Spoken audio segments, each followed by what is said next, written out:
A Day in My Life Photoshoot Edition. And today, ito ang pinaka-exciting and memorable moments para sa aking buhay. Dahil first time kong ma-experience yung mag-photoshoot.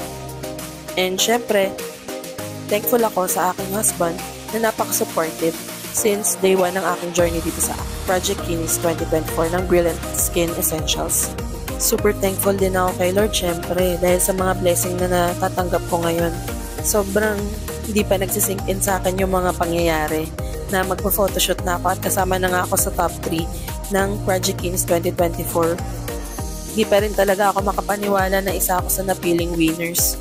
And time check, 6:28 AM and ang call time namin is 8 AM. Talagang inagahan ko, syempre excited and ayokong malate. Kaya naman, samahan niyo ako today sa aking photoshoot. Kasama ng mga ibang participants na makakasama ko sa photoshoot na to. And sino kaya yung dalawa pang kasama sa top 3? Malalaman natin yan pagdating natin dun sa venue. From Taguig City, babiyahe tayo patungo sa Quezon City. Lord, sobrang thank you sa experience na to. So once in a lifetime experience na to.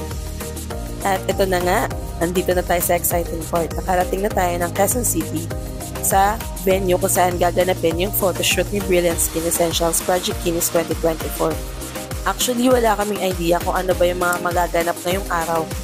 At isasama ko kayo sa kung ano man yung ma-experience ko today.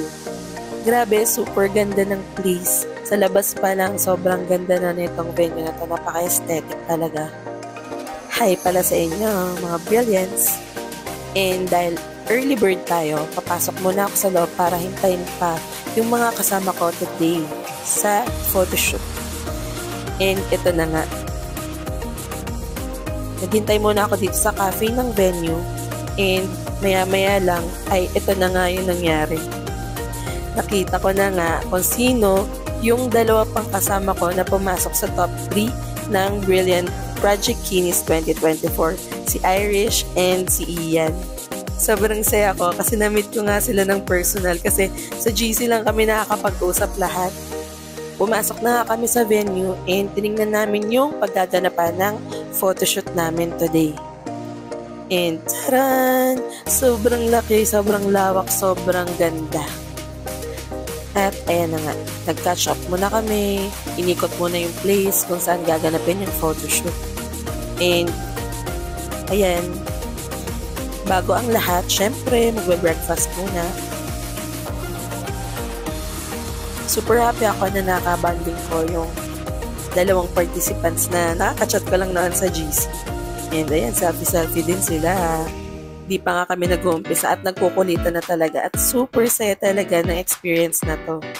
And ito na nga yung part na may make-upan kami. At ito yung mga sasuotin namin later. Inuna mo nang ayusin yung hair ko at yung hair ni Ian. Tapos, si Irish naman ay minake-upan na. Sorry na talaga, sister, sa aking hair. Talagang yan ay dry. Pero thankful ako kasi talagang naayos niya yung hair ko that day. Natapos na nga akong ayusin ng hair dito at may make-upan na ako. O, Pak, sino ka dyan? It's makeup time!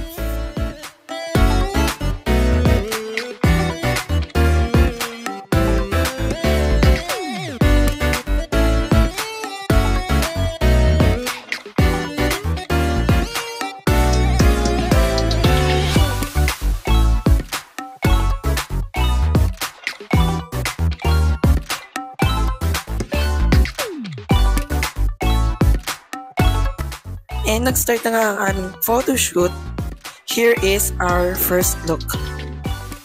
Ang taray, sobrang syara ng photoshoot na to. Sorry nga pala guys sa voice ko kasi masama talaga yung pakaramdam ko nung nire-record ko to. Sobrang memorable tong experience na to kasi once in a lifetime nga siya. And bukod doon, talagang first time ko rin talaga mag-posing ng mga ganito. Nakakaaliw din siya and ayun, mayroon naman nag-guide sa amin kung paano kami magpo-post. And excited na rin ako sa magiging final outcome ng photoshoot na to. For our second look, ito naman yung aming outfit.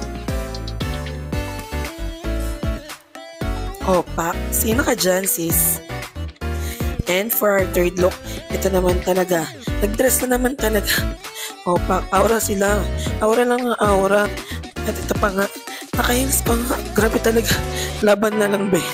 Laban lang tayo sa heels. And ayan, nalaki talaga yung tagiliran ko dito kaka-posing. Dumating na si Miss Glenda at nag-shoot na nga kami.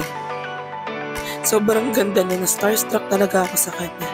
At dumating na nga yung time na mamimili na kung sino na talaga yung magiging winners sa aming tatlo. Although lahat kami ay winners na dahil pasok na kaming tatlo sa top 3. Sobrang thankful ako kay Miss Glenda at sa lahat ng bumubuo ng Real Skin Essentials. Sobrang saya ng puso ko dahil yung napanalunan ko dito, ilalaan ko talaga para sa pagnenegosyo at para sa mga anak ko. Thank you, Lord. Thank you, Brilliant. And thank you po, Miss Glenda.